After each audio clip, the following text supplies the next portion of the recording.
record, and then I'm going to send it over to her as the host. Again, if you would like to ask some questions, feel free to put them in the chat as they come up. I'll monitor that, and then when we get to the end, we can go back and touch on those again. But without further ado, I'm going to make Eleanor the host. Here she is. And welcome, Eleanor. We're so thrilled to have you. She's going to get herself unmuted, and we are ready to roll. Okay. Thank you. Thank you, Hillary. And thank you to the Shalom Aleichem Institute for inviting me and for giving me this opportunity to see all of you and talk to you about my project. And of course, welcome to all of you.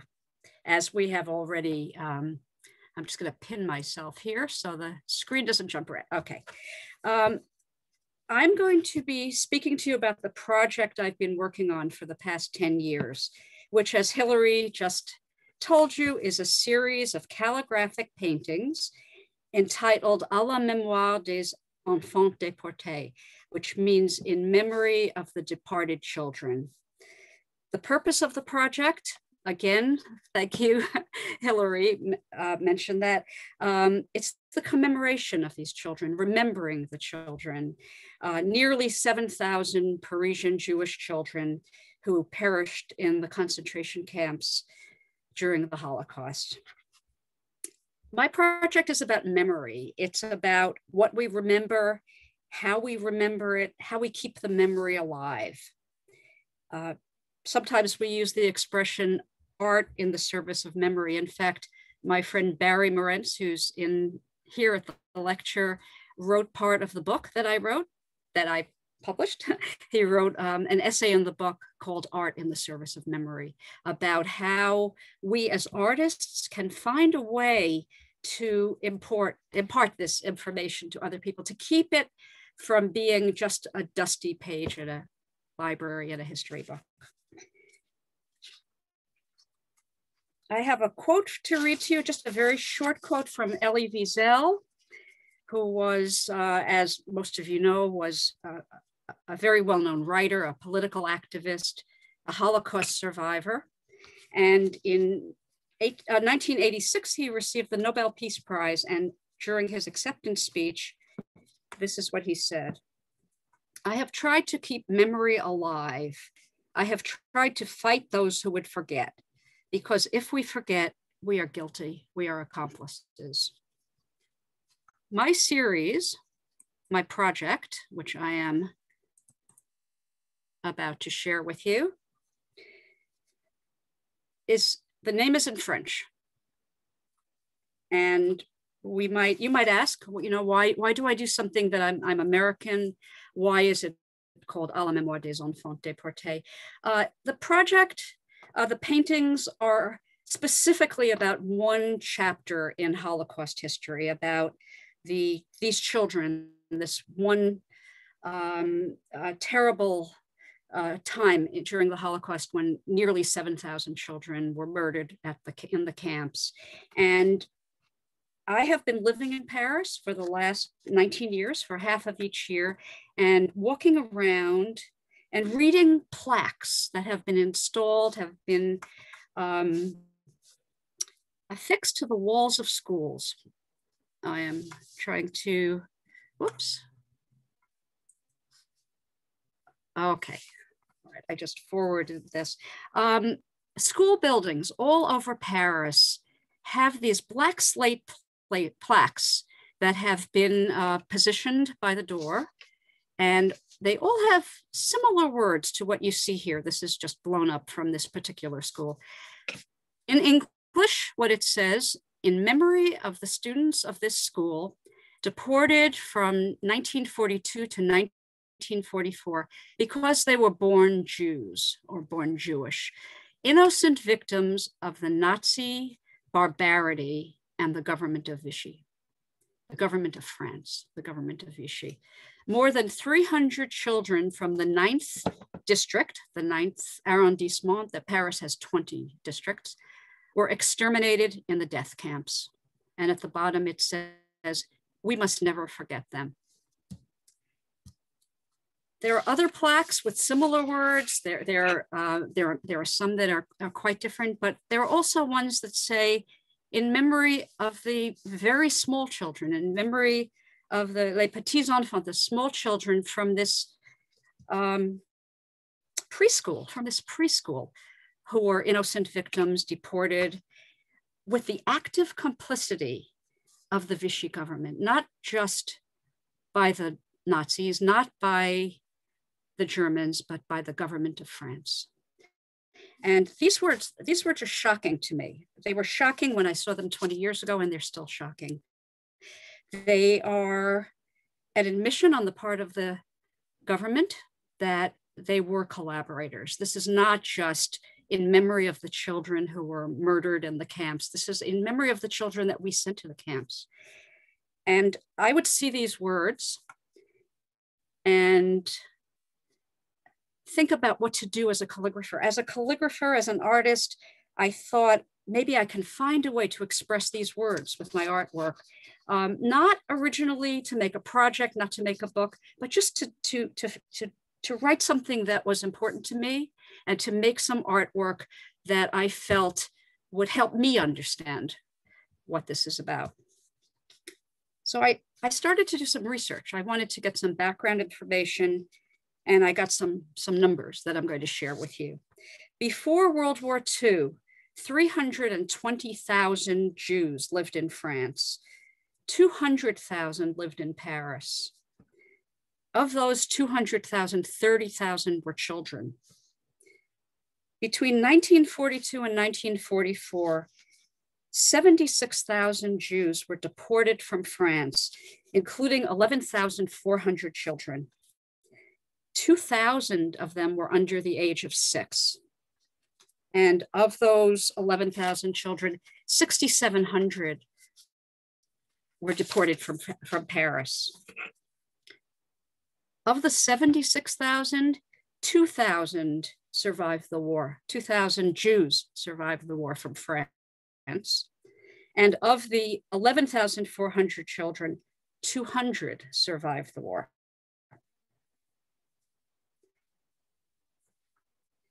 The French president between 1981 and 1995 was François Mitterrand, who worked for the Vichy government during the war. And he has been quoted as saying that the French Republic had nothing to apologize for. This was not, we didn't do this. When Jacques Chirac became president in 1995, this is 50 years after the end of World War II, he issued an apology to the Jews on the part of the French government, which in fact was acknowledging that the French government, the French police, the French people were collaborators in this horror. This was an enormous confession. And shortly thereafter, the first plaques appeared in front of schools. The first one was positioned in 1997 in the 20th arrondissement, the 20th district, which was one of the most heavily Jewish areas before the war. A council was formed of Holocaust survivors and of people who worked in the area of memory, of remembering the past, of keeping the past alive, of acknowledging the past. This council, many such organizations were organized. This was called the National Council for the Memory of Deported Jewish Children, and they installed the first plaque. And within a few years, they appeared all over Paris, outside of school buildings, with a variety of texts. All of them said this line, "Ne les oublions jamais," we must never forget them. They had numbers on them, they had dates on them, they had the words "à la mémoire." I started to copy these texts. This is now about my involvement. So this is how I began. I would walk around Paris and see these words. I would have a notebook in my pocket. I would have a scrap of paper. I would have the back of an envelope. And I copied the words down. When I saw a plaque that I didn't recognize, I started to collect them.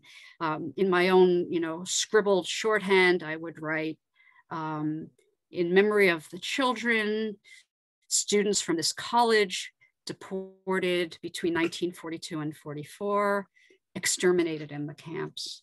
And I would take these home and think about it. So I typed it up in a legible order. I made a kind of centered layout just to see what it looked like, just in, so I could read it and I could think about it. And as a calligrapher, this is the kind of work I used to do quite a lot of. I did invitations, I did menus, I did events where we would write, many of us still do this actually, we would write a text in italic. This is italic calligraphy, and sometimes in copperplate, and very formal, very precise Renaissance calligraphy or 18th century calligraphy. And that's how I started. I thought, let me begin with what I know. I had no thought of going anywhere with this, but I thought, I'll take this text, this à la Mémoire des Enfants Déportés, and I'll write it in this format. So I started that. I wrote some text on small pieces of paper. I wrote in italic. I did a little decorative work. I added a flourish here and there. It didn't seem to be right. It wasn't expressing the words. This is all about how to express these words, these emotions, this history. So I tried blotting it. I added some water. I tried to obliterate a little bit. I obliterated a little more. And gradually my work got illegible, and I thought, well, I'm trying to make this expressive, but it really wasn't working. And I have to say it got worse. So I made some pieces that I couldn't read. If I couldn't read them, of course, nobody else could read them. I could see a little bit à la Mémoire, and I used more than one kind of ink to see if a different ink would give me a different effect. And then I reached a point where it was just chaos and I had lost the track a little bit. So at that point, I decided to switch a little bit and try to do something a little bit legible and try to use the words more effectively.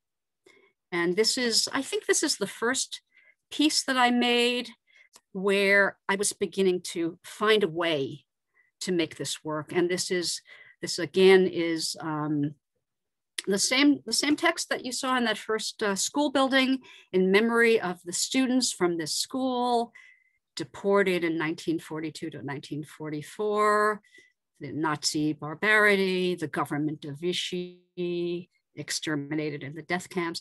I used a Gothic calligraphy, which I think for many of us, we associate with Germany. It was used in other parts of Europe, but books were printed in Gothic typography in the 19th and the 20th century in Germany.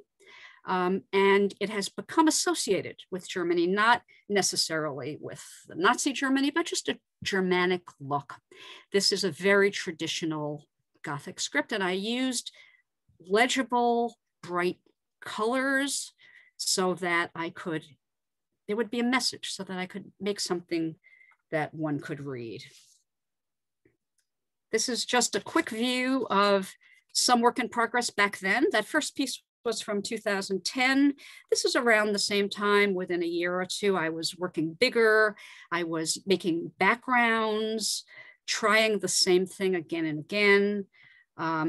They weren't working very well, but I was on the road toward where I wanted to go. And I got a little bit closer here. Again, in 2011, 2010, 11, I was still working with Gothic. I started to bring in some more color.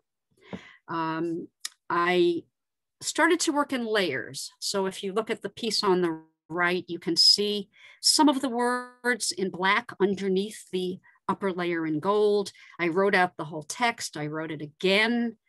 And the third time I wrote it on the same text, I just chose some words. I didn't write the whole text.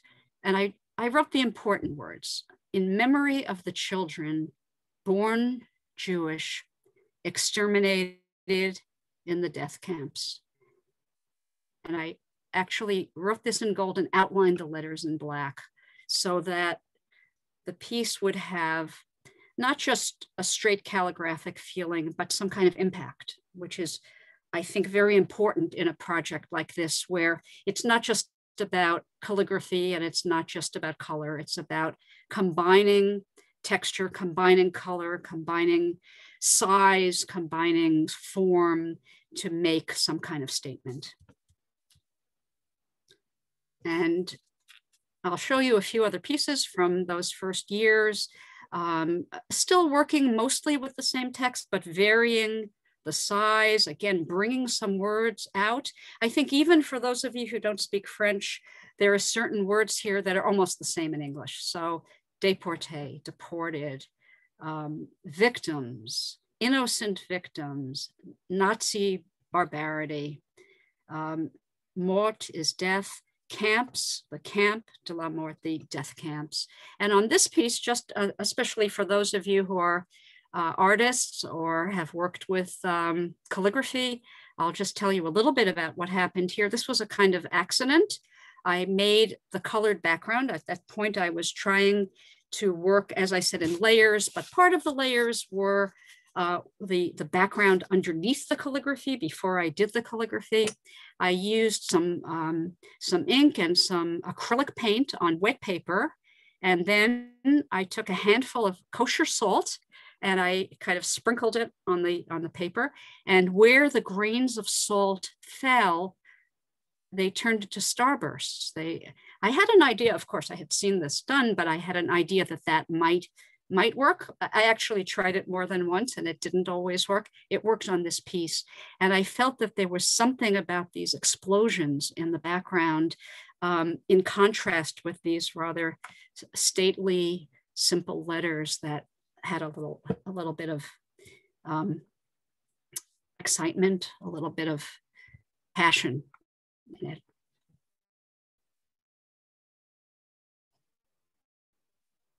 Another piece I want to tell you just a little bit about is this one. This was, again, something that happened. It was serendipity. I painted my background, or I blotted my background on, and I did the letters in large writing with red paint, and the result was kind of dull. This is not the result, this is later, but what happened in the beginning was I had big red letters on a brown and gray background, and it wasn't working. And so I thought, I tried to fix it. It wasn't working. I thought, I'm just going to throw this one away. I thought I'll tear this up. And as I was standing there about to tear this piece in half, my husband, who is a fine artist, said, wait, don't do that. He said, why don't you try washing the paint off and see what you have left? And then maybe you could write on top of whatever remains. This is written on a watercolor paper, which you can wet without having the paper disintegrate. So I thought, I have nothing to lose. I'm going to throw it away anyway. So I brought it over to the sink and I turned the faucet on and I scrubbed it with a sponge, and it washed off a lot of the red paint. It blurred a lot of it at the bottom, but I think I must have been moving the sponge, moving the sponge down so that the top you could see and the bottom got quite smeared. And then I put it on a piece of newspaper to dry, and this was the result. And I thought, I don't need to write on top of this. I think this is it. I think this is finished. So it was a surprise. And I think the result, which I never did again, but I think the result was effective. And what you see is arrested by the Vichy police and the beginning of the words, in complicity, in collaboration. This is another piece, which is a little hard to read. Intentionally so, where I wrote my text. This starts with arrested by the police. And I won't go through the text for you, but it's a different but similar text. And I wrote it in a few layers. At the very bottom, it says, ne les oublions jamais, which I wanted to leave so it was legible. We must never forget them, with the words or the numbers, 11,000 children at the bottom here. And then I put this over the top part of the piece. This was done, these white speckles were done with a toothbrush. This is another technique that you learn in an art class, in a calligraphy class. You smear your paint on a dry toothbrush and you use your thumb and kind of splatter it around, and it kind of goes up and then comes down again in speckles on the page. And by doing it often enough, I could control where the speckles went, but not necessarily how much, so that I got some heavier and some lighter areas. And I was pleased with the result. I felt that it looked like the sky, it looked like snow, maybe ashes, you know, and I kept this piece. And one more, trying different techniques. I tried a kind of angry looking background using ink and red acrylic paint on wet paper. And I ended up with what looks like a stormy sky. I feel that this piece has an energy, but also an angry kind of energy. And I wrote in very sober kind of writing on top of it, very legible, the same words again, à la mémoire des élèves, in memory of these students, innocent victims of the government of Vichy. And just one other where I was trying other techniques. This piece is done with an entirely different kind of writing, as you can see. There is a substance that we work with called masking fluid that you can write or draw or paint onto a page, onto a piece of paper. And when it dries, it's a clear liquid, very gummy. It's thick and kind of gelatin-like. And when you write with it and it dries, you can paint over it. And when the upper layer is dry, with an eraser, you can go over the whole page and it removes the paint that's on top of the lettering. So the letters emerge as part of the original white paper from this overlay of color on the top. And what was interesting about this was I couldn't really see what I was doing. I did it more by touch than visually. I could see roughly, but not very clearly. So the results were totally a surprise. I did pieces with this masking fluid a few times, but it was hard to control. And this is the one that I felt was successful for the purpose, and the purpose being, once again, the words. In memory of 12,000 children, it was just under 12,000 Jewish children deported from France, arrested in the schools, in their homes, and on the streets, dead at Auschwitz or elsewhere. We must never forget them.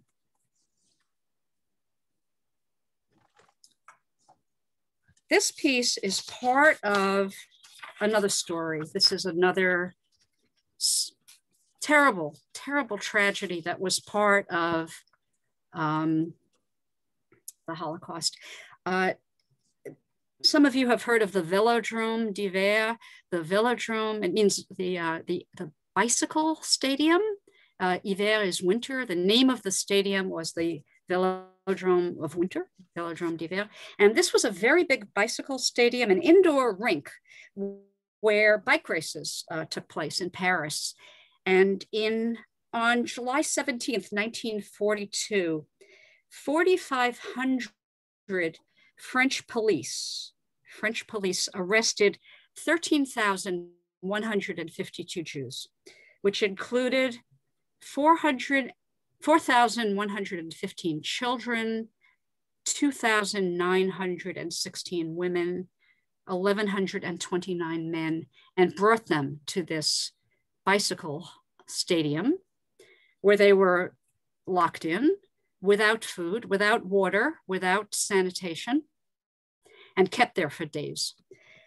Ultimately transported to Auschwitz. Some of them died in the stadium, and as far as I know, everyone else died in Auschwitz. I don't think anyone survived that deportation. The stadium is no longer there, but this plaque is there. This is not a school plaque. This is commemorating the 13,152 Jews who died because of the 4,500 police at the Velodrome. And I did this piece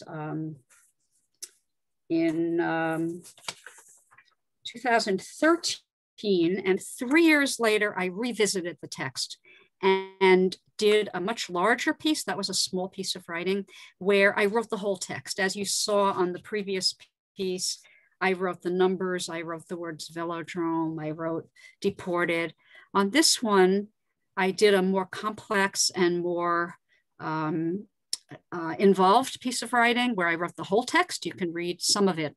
The 16th and 17th of July, 1942, 13,152 Jews were deported, etc.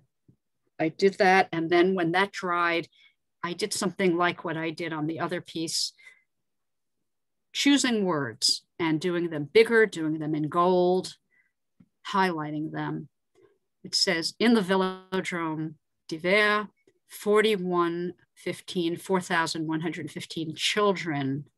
And this here says, inhumane conditions and the police of Vichy.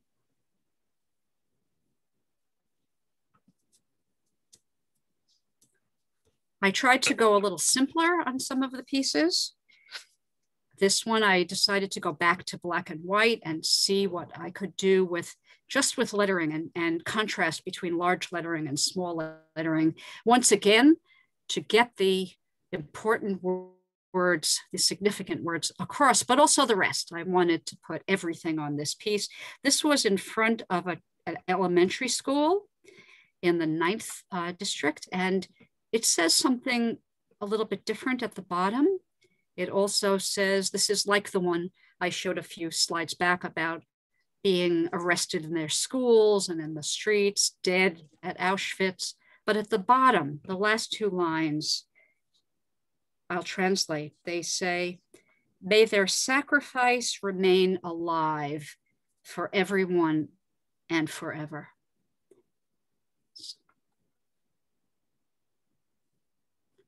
And one more piece with a different text, a slightly different text. This was in front of a girls' school. I think it might have been a fashion school. And this says, in memory of the young girls, the young Jewish girls, ages 13 to 18, who were arrested in their school, and they were taken to Auschwitz where they were exterminated. And we must never forget them. Something different. In 2014, I met Paul Eichenrand, the man that we are looking at here. Paul was a Holocaust survivor. At this point, so this is 7 years ago, he was in his mid-80s, maybe his early 80s, but he's alive, he's over 90, he's still working. He is one of the founders of the Association for the Memory of the Deported Jewish Children. I met him because by that time, by 2014, I had been involved in this project for a number of years. I had shown it to some colleagues in Paris. I had met some of the Jewish community. I had met people who were working in the city hall, who were working in the area of Mémoire, the area of memory. And at some point I met Paul, and Paul was very active in this. He was one of the ones responsible for the very first plaque to be installed in the 20th district. And Paul took me inside a school building. This is something I wasn't able to do before I met him. Schools are not open to anyone. You have to be a student, or you have to be maybe a parent. But Paul said, well, of course they know me here because Paul was also instrumental in installing plaques like this. And this is a plaque inside a school building. I'm going to show you a bigger version. This is not the same plaque, but the same text at the top in another school. This was in an elementary school. What they did in the school buildings inside was they listed the names. Outside the schools, you have very moving, very heartbreaking plaques saying 300 children, 500 children. Here they say, I'll read it to you. arrested by the police of the government of Vichy in complicity with the Nazi occupation. More than 11,000 children were deported from France between 1942 and 44 and assassinated at Auschwitz because they were born Jewish. More than 140 of these children lived in the second district, the second arrondissement. They attended these elementary schools. And this is from a school called Etienne Marcel in the second arrondissement. These were the children who went to that school, the children and their age. This was an elementary school, so evidently these were older children who were commemorated after they left the school, who were deported after they left the school at 16 years old, at 14 years old, but also Margot Hecht, 5 years old. She was a student at the elementary school. Jacques, 11 years old. Rose, 8 years old. So I started seeing the names and seeing the ages, and this gave me something else to think about, something more personal, something more tragic in a way than the numbers. So I took the text without the names and I tried writing it. I wrote it here legibly and then an overlay in Gothic. I think I wrote this more than once on this page just to get a sense of the shape of the text, the words on the text. And then I started making pieces with names.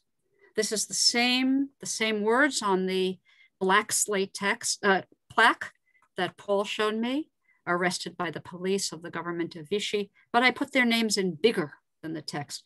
Paul, 16 years old, Malka, 16 years old, Bernard, 13 years old, etc. And at the bottom it says, we must never forget them.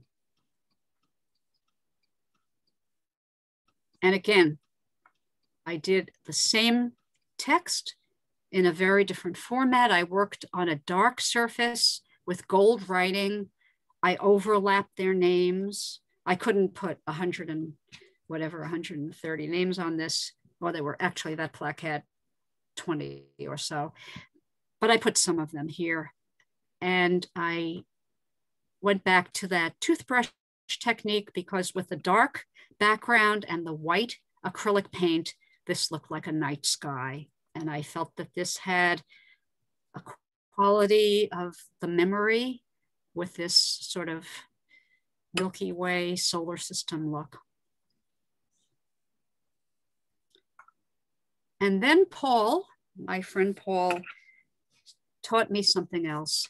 He told me about another group of children, not the little children who went to elementary school, not the little children at middle school, the ones who never went to school. And there was research done in the archives of the city government, and the names were revealed of thousands of children who were deported, who were too young to go to school, and plaques were installed. I'm going to show you this a little bit bigger. I'm going to try to blow this up for you. Make this a little bigger. Plaques were installed. I assume you're seeing this larger. In gardens all over the city, little by little over the years. This was in 2004. This might have been the first one that was installed. Small parks, not big tourist centers, but little vest pocket parks, little areas of greenery in small neighborhoods in the city. In every district of the city, they put up plaques with these words. Again, the same start. Arrested by the police of the Vichy government in collaboration with the Nazi occupation, assassinated at Auschwitz. But then it says, more than 1,000 of these children lived in the 20th arrondissement. Among them, 133 tout petits, that means very small, but it means very young children, never had the time to attend a school. These were children who were too young to go to school. You can see some of the names. You can see Colette was 1 year old. Charles, 2 years old. Raymond was 3 years old. Jacqueline, 10 months old. Danielle, 19 days old.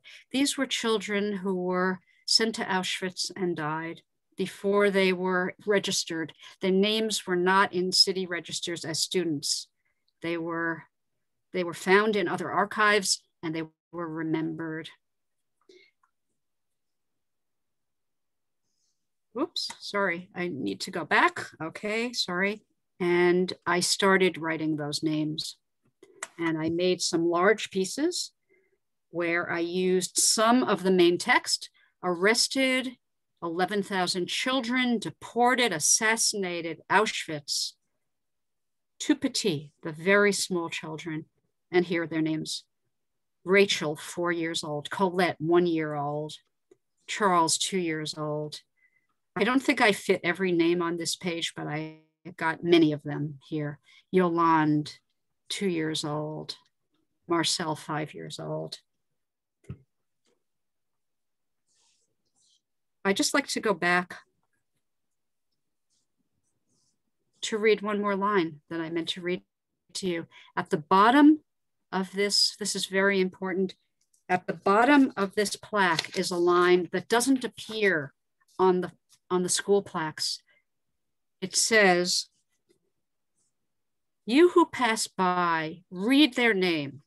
Passant, lis leur nom." Read their name. Your memory is their only monument. Your memory. And here is our monument to these children. So my point of view was changing. In the beginning, I was looking at the big picture. I was thinking about 6 million Jews. I was thinking about 1.5 million European children who died in the Holocaust. I was thinking about 1,200 from the 11th district, 1,000 from the 20th.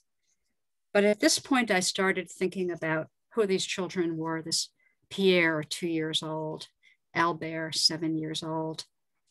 And it became more of a emotional commitment for me, more of a connection. It was somewhere along this point, I think. I think I did this piece in 2015 or so, that I realized I wanted to show this work, that I wanted to make exhibitions, and ultimately the book that Hillary mentioned. This is one plaque that I found walking in Paris that I wanted to tell you about briefly. This is a terrible, another, every story is terrible. Another kind of individual tale from one school. This is the primary and secondary school called Lucien du Herche in the 19th district. And what does it say? It says, remember, remember, here in this school, on the 24th of July, 1944, 1 month before the liberation of Paris, 71 children, 11 teachers were arrested from the school. They were taken from the school and deported by the German police and assassinated at Auschwitz-Birkenau. So I copied this text, or maybe I took a picture of it, and I wanted to write it very straightforward, very directly, using my Gothic calligraphy with very little color, just a little bit of red down at the bottom, and tell that story. But then a couple of years later, I went back to that and I did the same text. And this time I was a little bit more, I don't know. I wanted to find the emotion in it rather than just the words. So I worked with color. I worked with oil pastels, which these kind of blurred yellow and red and orange colors are. They're sort of like crayons, but they're very rich and creamy. And you can get wonderful, powerful colors with them. I started using oil pastels around that time. And I wrote some of the words bigger. Again, souviens-toi. You must remember, you remember. And again, 71 children, 11 masters, the liberation of Paris, dead at Auschwitz. And this was another interpretation of that text.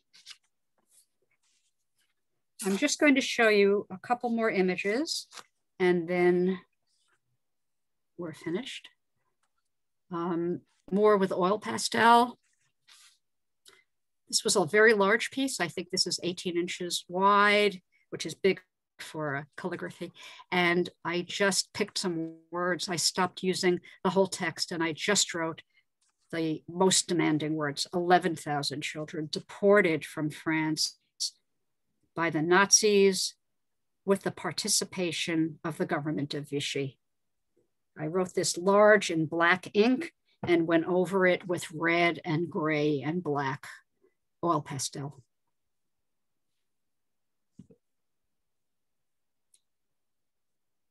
This piece was a little bit unusual because this was a school that actually had the names of the students outside.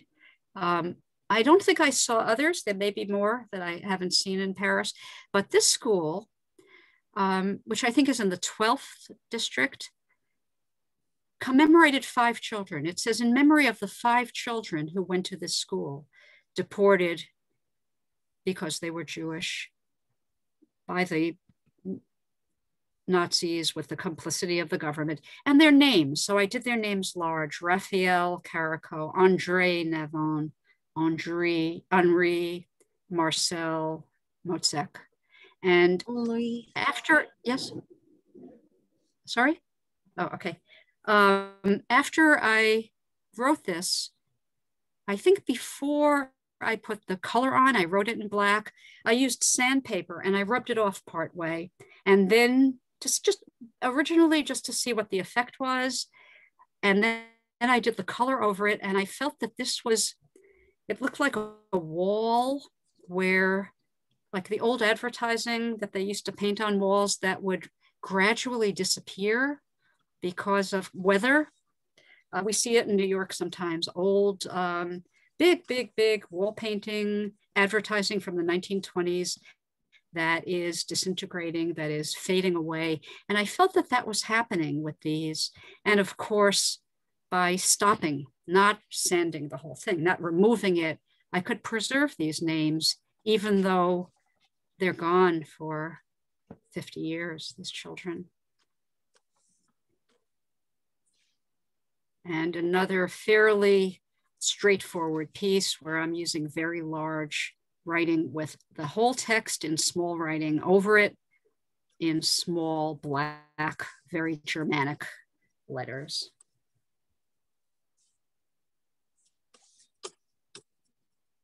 And this one, I was experimenting more with the oil pastel. I was working with a little bit less legibility, but I wanted to be sure that some of it was legible. And in the small writing on the bottom, you can see arrested in 1943 and 44 by the police of Vichy and the Gestapo. This was a different text. Deported and exterminated at Auschwitz. This was from a school on the Rue des Rosiers, which is in the 4th arrondissement, the 4th district, which is currently, I think, the main Jewish tourist center of Paris. And this street, the Rue des Rosiers, has Jewish restaurants and Jewish shops, and it's become a big tourist center. It gets very crowded. People go there to eat falafel. And the École de Travail, which was the school where these children went, the building is there. It has a different name. This was an industrial school from a time when this was not a tourist area. This was a Jewish working class neighborhood at that time. 3 pieces that I want to show you were done on black paper. This one, those of you who have my book, my a la Mémoire book, Paris, Auschwitz, Remembering the Children. I used this text, this piece of art for the cover of the book. And this is one of only a few pieces where I worked with a simple black background and tried to find color or paint or lettering that would jump off the page. And I worked with red paint and the small writing, which is in gold. For those of you who are calligraphers, I know some of you are in here today. This is the only piece I did out of, I will tell you, 200 paintings where I worked with this style of calligraphy, which is called copperplate, which is normally used for wedding invitations and place cards and decorative, romantic kind of writing. And I felt on this page, working with the gold, writing small, it made a significant contrast with my larger Gothic red letters. So I kept this piece. And in fact, I chose this for the cover of the book. Another one I did on a black background. This one I covered most of the background, but the black is showing through here and there. This was a plaque that I found that said 260 students, children, 260 children from this school were deported to the camps. This was a school where so many children were sent to Auschwitz, exterminated in the Nazi death camps. And one more, also on a black background. This is one of the larger pieces that I've done where I was working with my oil pastels again, with gold paint, with red paint. And I tried to keep my, it's actually a foreground. The pastel is done on top of everything. It's done in the foreground, but I tried to keep the center part legible because I felt at this point I really needed to keep those words visible and not obliterate anything. Again, the same words, the same assassiné, Auschwitz, nous les oublions jamais. And finally, actually, penultimately, just to take us back to the beginning, this is how I started. This is one of the first pieces I did. I started just with the information. 11,400 children were deported from France from 1942 to 44, and then à la mémoire, in memory of the children from this school and from this neighborhood. And I did this one on a black stormy background. This is very early. I think I did this in 2010, maybe 2011. And I felt that this was kind of typical of the whole, my whole purpose in doing this piece. The last line says, "We must never forget them." And here it is. This piece was originally done only in black on black. It said, "Ne les oublions jamais." We must never forget them. I wrote it 10, 12 times in layers in black, and I couldn't read it. I thought, you know, if you hold it up to the light in a certain way, you could see it, but it wasn't legible. So I went back and I painted in gold. I used a fine brush and I painted around the edge of the letters so that you could see enough of it. We must never forget. We must not forget. We must never forget. Jamais is never. We must never forget.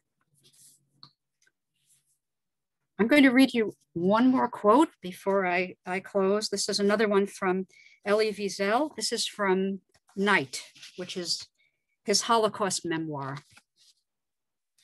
This is what he wrote. "I believe in man in spite of man.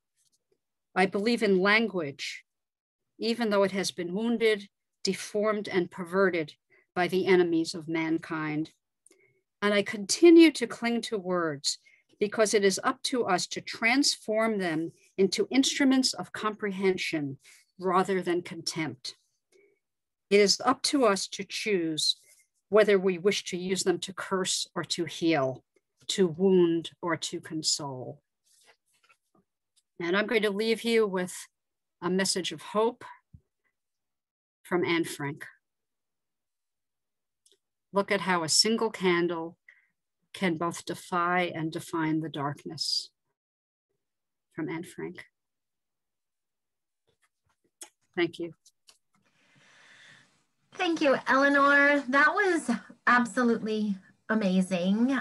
It was so beautiful. We have a tradition here at Shalom Aleichem that obviously you cannot hear an applause, but if you applaud like this, which is how the deaf community applauds, she will be able to see it and know that we appreciate so much of what she just shared. Oh, thank you. Actually, I can't really see the whole screen, so keep doing that. All right, so we'll keep doing it until she can see it, buddy.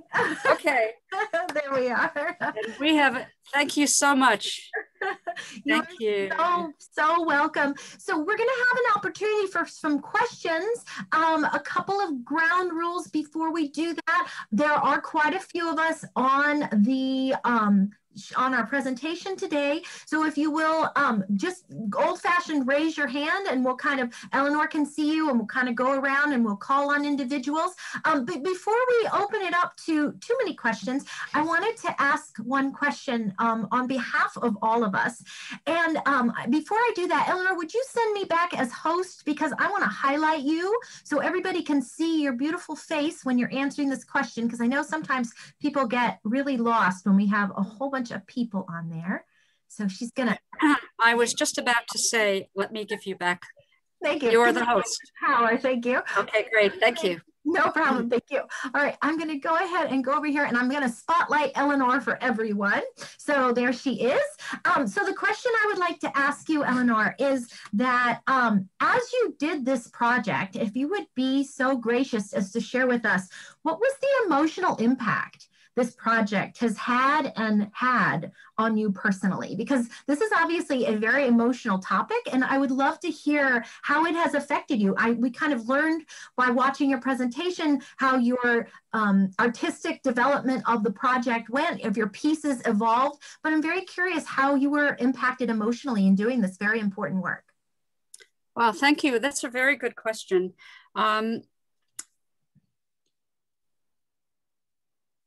Very much so, very much so. It started with the words. The words are always how we begin as calligraphers. The words impacted me. I would read them, you know, and feel it in my whole body.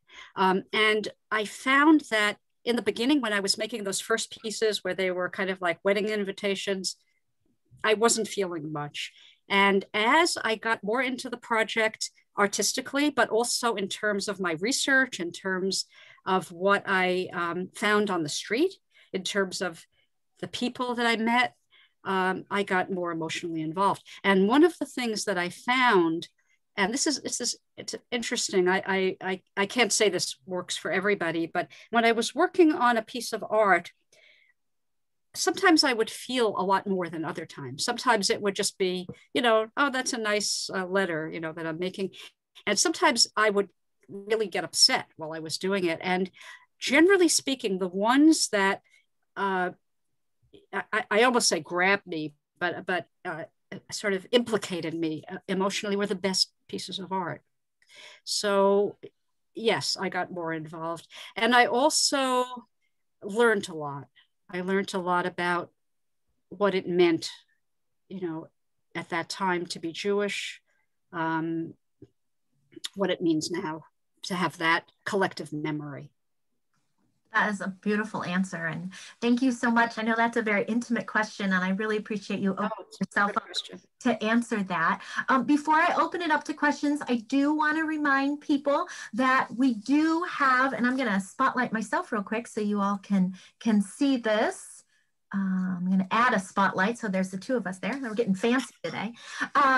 This is my copy of her book. As you can see, she has this beautiful, beautiful, beautiful work that she chose for the cover. We will have it available if it's something you would like to add to your library. I think this is a very important piece. It's a very unique piece of Holocaust literature, I would say, maybe. Visual literature, if that's a new category I'm inventing. But it really is beautiful. And for as beautiful as the images appeared on your screen, they are even more vibrant and gorgeous in the this book. So if it's something that you enjoyed, please let me know. Again, I will be sending out an email to everyone who came today for some more information, but we would be happy to hook you up so that Eleanor can send you a copy. She's also very graciously offered to inscribe each individual copy that she is going to send out to us. So not only do you get a copy, you will get an autographed copy, and she's also very graciously offered to put the inscription to whomever you wish. So if you have a friend or a relative that you would like to share it with as a gift, that is also an option. So I feel a little bit like I'm doing the PBS spiel at the moment when I was growing up, and they would have PBS talk about, you know, now if you donate at this level, you will get a book. Kind of surreal for a minute. All right, so I'd like to open it up to some questions. I'm going to get rid of myself on here, so we just see Eleanor. And what I'd like for you to do is go ahead and raise your hand if you have a question, or if you would feel more comfortable, you may, of course, in the chat and I can read it on your behalf. I can kind of scroll through, as well as I believe Eleanor can scroll through at the top to kind of see if people have their hands raised, but feel free and one of us will call on you as we see that you have a question. So just kind of skim through here and see if we have some questions coming in. Hillary, I'm going to leave that to you because okay, I don't have the full no problem. Yes, because of course I made you the spotlight. Yeah. Right.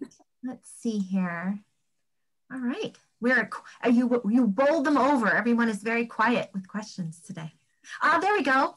Rosalie Beck, go right ahead. I think you're unmuted. Go right ahead. I think I unmuted. Can you hear? Yes, we can. I'm just curious, in the years that you have worked on this project, with the names of the children, have any relatives contacted you who might still be alive from that period? Oh, that's really a wonderful question. No. However, first of all, I think, you know, sadly, the names on the paintings were the children who died. So I don't know that they would have had, their families were probably also gone. However, when I have spoken about the project, which I've done a few times, and when I've had exhibitions, people have come over to me many times and told me their stories. And I've met people who were survivors. I've met people whose parents, of course, younger people whose parents were survivors, but also, I don't know if I mentioned it about Paul. I think I neglected to tell you this. Paul was something called an enfant caché, which is a hidden child. There were many children from France, and I'm sure other parts of Europe, who were sent away by their parents, and they lived incognito for some years during the war, mostly in the country. And Paul was sent to a farm where he was protected by a Christian family, and nobody knew he was Jewish. And when he returned after the war and met up with other children, or young, they were now maybe teenagers, and they became a group of these hidden children. So I met some of them, and I heard their stories and the stories about their families. Not exactly someone who said, oh, you know, Bella was my grandmother or something like that. That unfortunately, that didn't happen. Thank you for that. I see that Pauline has her hand raised. She's using the hand raising feature, which of course is fine. Pauline, if you want to unmute and go ahead, by all means, I know we can't see your picture, which is fine, but if you'd like to unmute and ask your question, by all means, go right ahead. Let's see if Pauline can get unmuted. Yeah. Oh, Pauline Boyce. All right. Let's see, and I'm going to scan through the images again. All right, I see, is it Marilyn? It's Mireille Tarot. Oh, thank you, I'm so sorry. I was born in Paris, and I was lucky enough to escape with my family in 1940, leaving behind a great deal of family. And in tracing various family stories, I came across my cousin Madeleine Anker. And I realized eventually, when I caught up with the entire history that I could find, she and many children were separated at the Val d'Hiver. Her parents were sent to Drancy and to Auschwitz. She was sent to a French concentration camp called Bon-la-Rolande. And from there, I believe she was sent to Auschwitz. But I've written a story about her. I'll be glad to send it to you privately. It had been published in one of our newspapers. However, my husband was one of those hidden children. During the Grand Rafle, he was hiding in an apartment with his parents for 2 weeks. Then they were able to pass from occupied France, unoccupied France, and eventually he was sent to a small village where he and maybe a handful of children were hidden, and nobody ever spoke that they were Jewish children in the village. So there were some very brave French people under very challenging times. Yes, very. Thank you. Thank you. Mireille, may I, I'm going to share with all of you just a short story like that about a lovely woman I met in Paris a few years ago who was also one of these hidden children. And she lived on a farm with a family in a tiny village where everybody knew she was Jewish and nobody denounced her. Right. And just near the end of the war, the Gestapo came in and they heard that they were looking in farmhouses for children. And the local doctor, this is an amazing story, the local doctor took her to the hospital. And when the Gestapo arrived, they were told that this little girl had diphtheria. So she was kept in isolation at the hospital. The police and the Gestapo were afraid to go in, right? Because it was a deadly disease. She did not have diphtheria, but she was kept in isolation for 6 months until the war ended. Well, Madeleine's parents, their home had been raided, and my aunt was clever enough to put all the medication bottles in front of the doorway. So when the Gestapo came in and saw the medication bottles, she told them that he had tuberculosis. Oh, okay, so very similar, yeah. Unfortunately, it only worked for a very brief period of time, and they were taken in the Grand Rafle. But let me, one more note, and then I'll let you know. My husband was protected by the priest who came over to him and said, "You will come and serve Mass. You will join the Catholic Boy Scouts." And nobody said a word, and he did, and his life was saved. So remarkable. Thank you so much for sharing that. That is lovely. So glad to have you today as well. Thank you. All right, I'm going to scan through some more. Please feel to raise your hand if you would like to ask Eleanor a question. I see. Professor Weintraub, David, please, by all means, go ahead and unmute yourself. Am I unmuted? I think you are, yes. You are. Okay. Well, I just had some comments about the artwork. I like the way you handle the form and content, the stormy background, and the meaning of the words visually playing against each other, the technique in the lettering to either accent more standout letters or more blurred letters, and the stormy backgrounds and the nicer backgrounds playing along with the meaning and content as well as the visual impression of the work. Thank you. Thank you. You know, I'll freely admit that sometimes I didn't realize it was happening until it happened. But one of the things that I've learned as a calligraphic artist is to identify it. You know, when it has happened, I know that it's happened. So I will say that I have masses of rejected pieces where it didn't happen. But thank you. Thank you for your comment. You're welcome. All right, we have our other David. Go right ahead and ask your question. I think you're still muted, my friend. Go ahead. Are we muted? Go ahead. Can you hear me? We can. Okay. I just want to say that I'm overwhelmed by what I learned that you did today. This for me was absolutely amazing. And I just want to ask you, because I have done a lot of volunteer work with children on the March of the Living and taking them through the Holocaust Education Center. I've been doing that for years.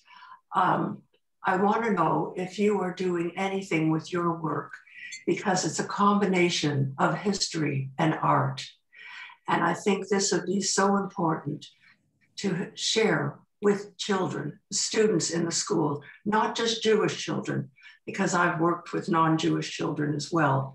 I think it's very important to educate the children in different ways. And what you have done is something so different than what is out there. And I just want to know if there is any way that you will be working with children with the work that you have done. Well, that's also a wonderful question, a wonderful suggestion. The experience that I've had has been that in the, I've had two fairly large exhibitions of this work, one in Paris and one in the Detroit area at the Holocaust Memorial Center. And in both cases, school groups were brought to see the work. And each of those museums had docents, or they had leaders, or the teachers came. And sometimes I was there to help, to talk to them. And sometimes the teachers did it. But there were numerous school groups who came to see the work. I haven't organized anything on my own. I think the most effective way to get it out there is when it's exhibited, because then it's in a public space, and presumably, you know, when the pandemic is over, presumably the doors are open, people can come and see it.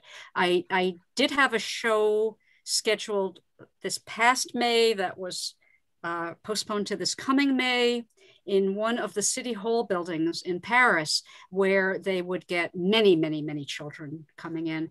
That is going to be postponed again, I believe, but I think it's going to happen.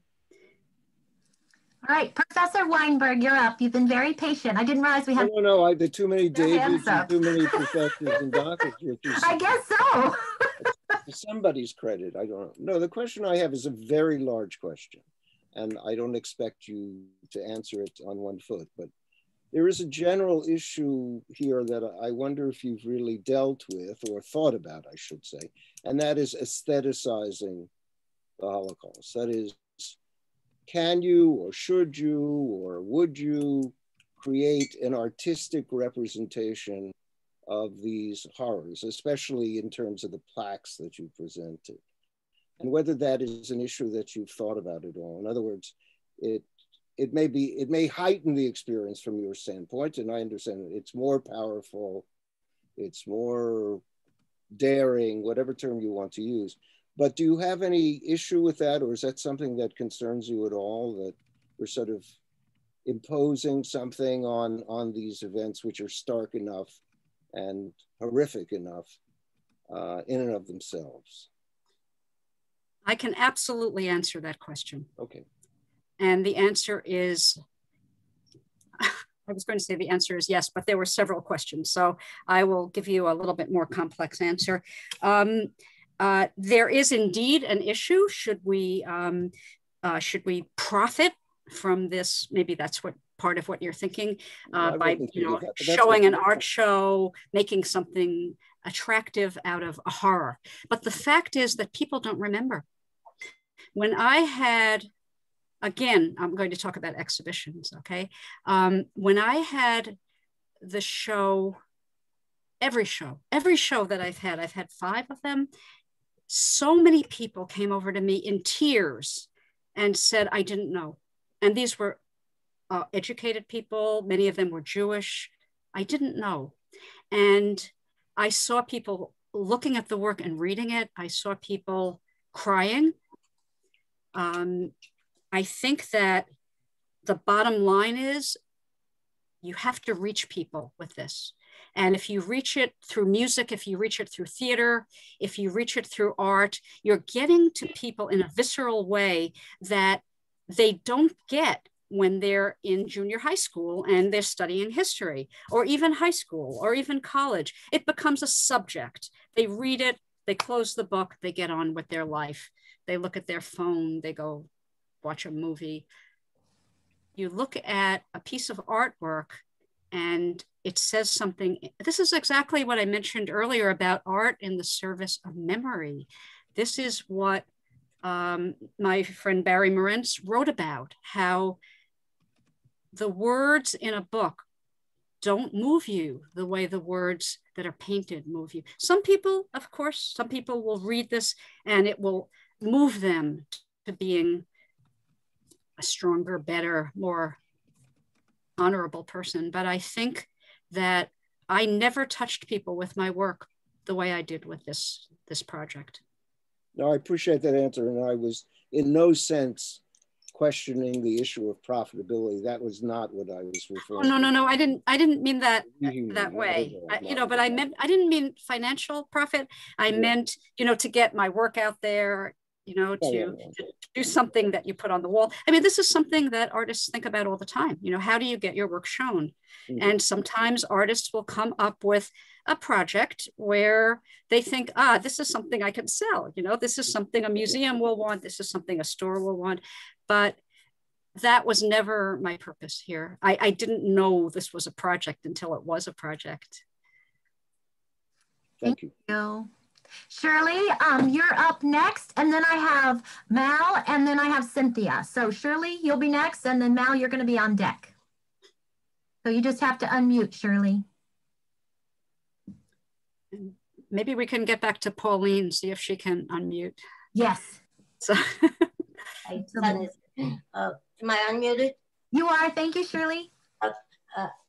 I just wanted to say that when Bob and I told Eleanor this before, when Bob and I were in Paris and we saw these plaques, we were just devastated by it. And now seeing this work just brings back those same feelings again. It was very, very moving. Shirley, let me tell you something interesting. When I was walking around Paris looking at the plaques, nobody else was looking. I mean, I appreciate that you did that. And of course, many people do it. But one of the reasons that I felt that it was important to do this work was that they become street furniture. People don't stop and read the plaques. And if they do, they glance. And again, you take something that's on a wall and you put it in a frame. And it has a different impact. Well, thank you. And I'm sorry, I've got to leave you because my son just walked in. Okay. Thank you, Shirley. All right, Mal, if you would like, Mal Hillman, there you go. You're unmuted now. By all means, ask your question. In this day and age of, and I'm not changing the topic, but it's relevant to the question.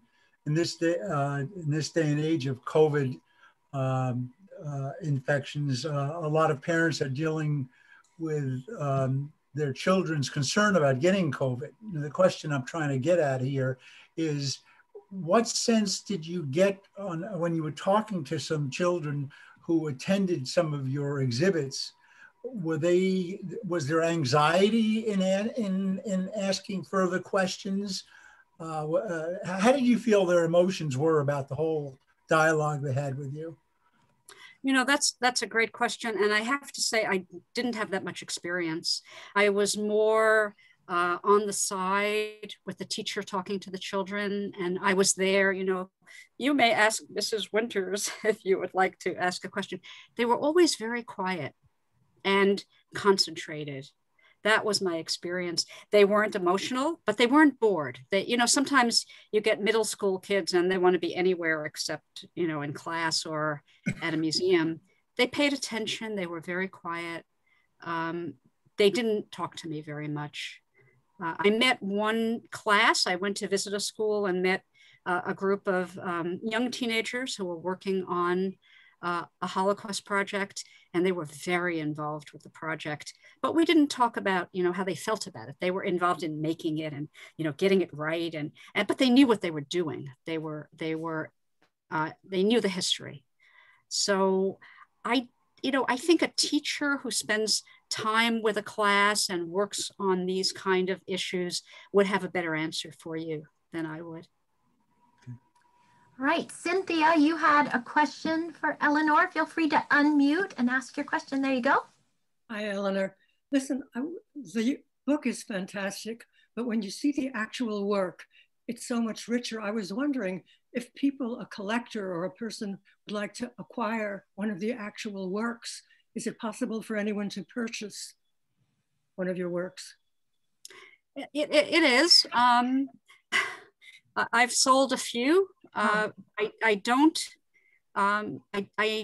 do these as pieces of art for sale, but I have been contacted a few times by people who were interested in purchasing. I know that there's someone in our audience here who owns, 2 people who own a piece of this project.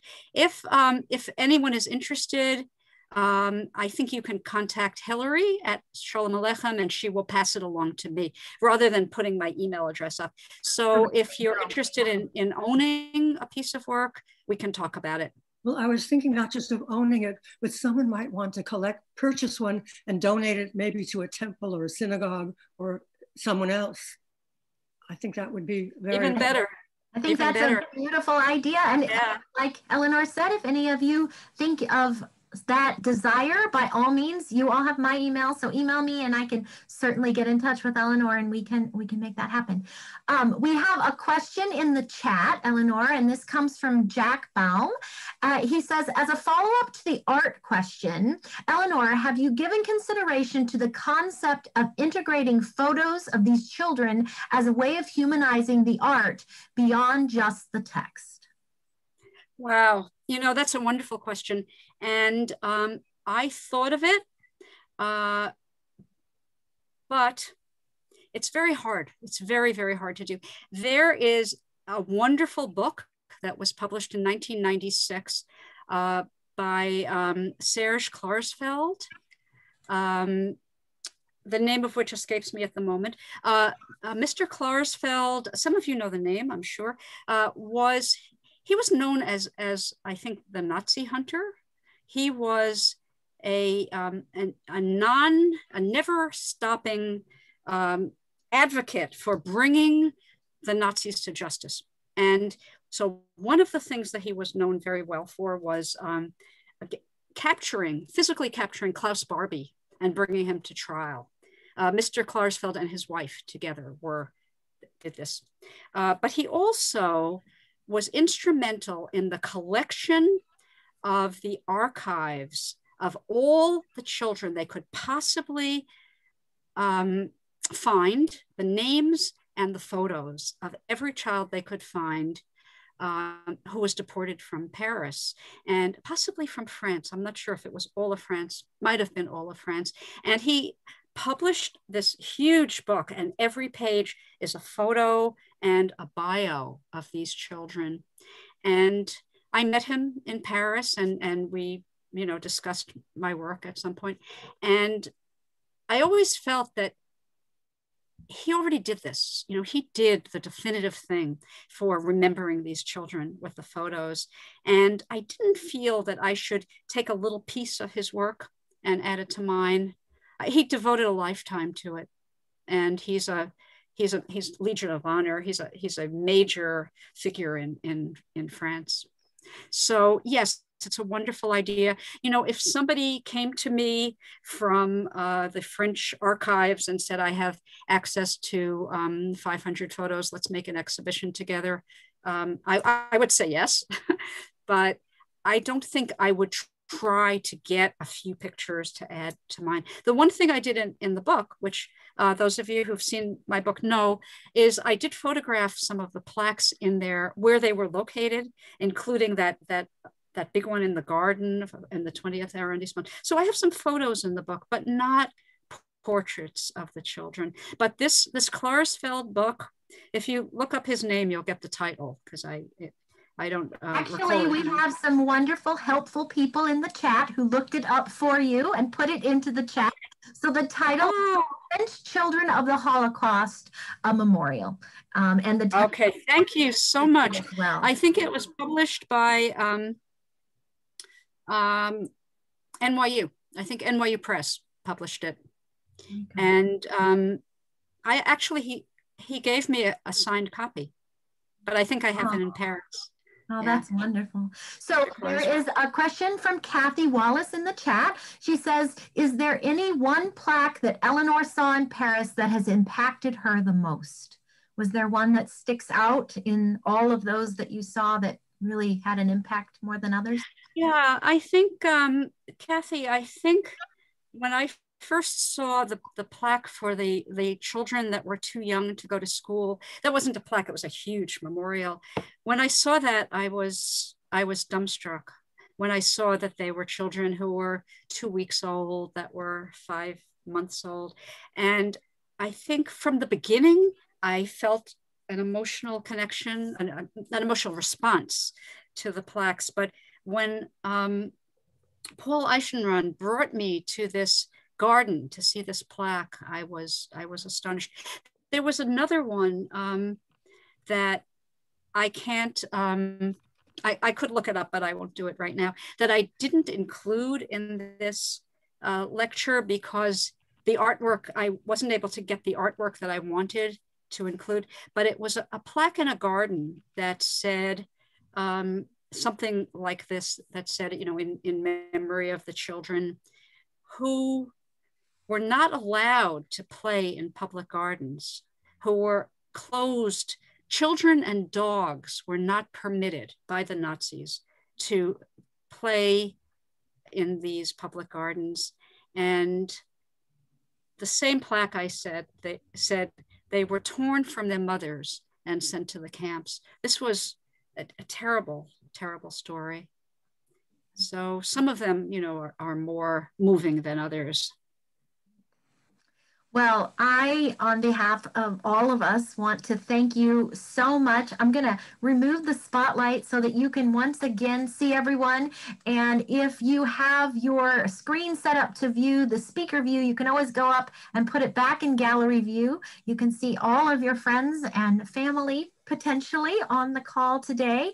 But again, we want to thank you so much, Eleanor, for taking the time to be with us today. It has been just such a pleasure to have you here.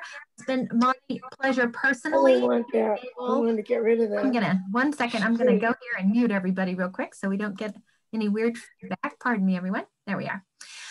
But it was my honor to work with you and help put together part of this presentation. And I really, really appreciate it. This is a very important topic and one that I know is near and dear to a lot of our members here at Shalom Aleichem.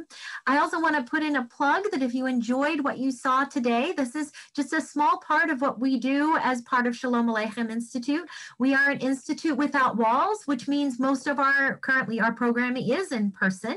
And we are always available to do these types of informative programs, and we have a lot of fun in doing it as well. So we're going to be doing a membership drive next month. So if that is something you're interested in, please, by all means, let me know, and I will be happy to hook you up.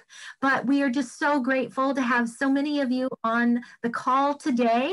I'm going to check one more time in our chat just to double check. And there is some information in the chat. I'm going to leave it up where people are sharing some things. Some of the comments are fabulous presentation and so moving. I am in tears, Joyce. So I think that it is just beautiful. And if you would like to have an opportunity, we are over our allotted time. We usually try and keep these to 1 hour and 15 minutes. But if you would like to say goodbye to someone, or if you would like, I think a round of applause is due our presenter one more time so she can see us and know how much we greatly appreciate all of her wonderful work for us. But if there's a couple people that you would like to say hello to, by all means, feel free to unmute, and we'll leave it open for just a little while longer. Otherwise, thank you for joining us this afternoon, and you are free to head out for the rest of your day. May I say one thing?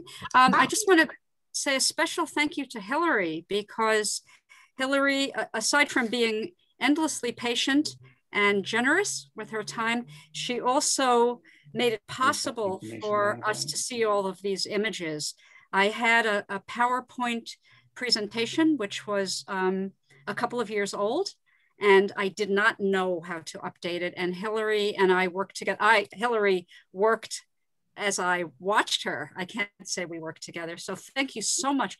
Thank you for inviting me, but also thank you for, explicitly for making this possible. Oh, of course. Well, as my French grandmother would say, and I believe I'm to get right, je vous en prie. Ah, thank you. And I got a thumbs up from Margaret, so I must have said it pretty close. All right, everyone, feel free to say goodbye or wave to your friends and family, and I'll be shutting down the meeting in just a second. I'm going to go ahead. Wait.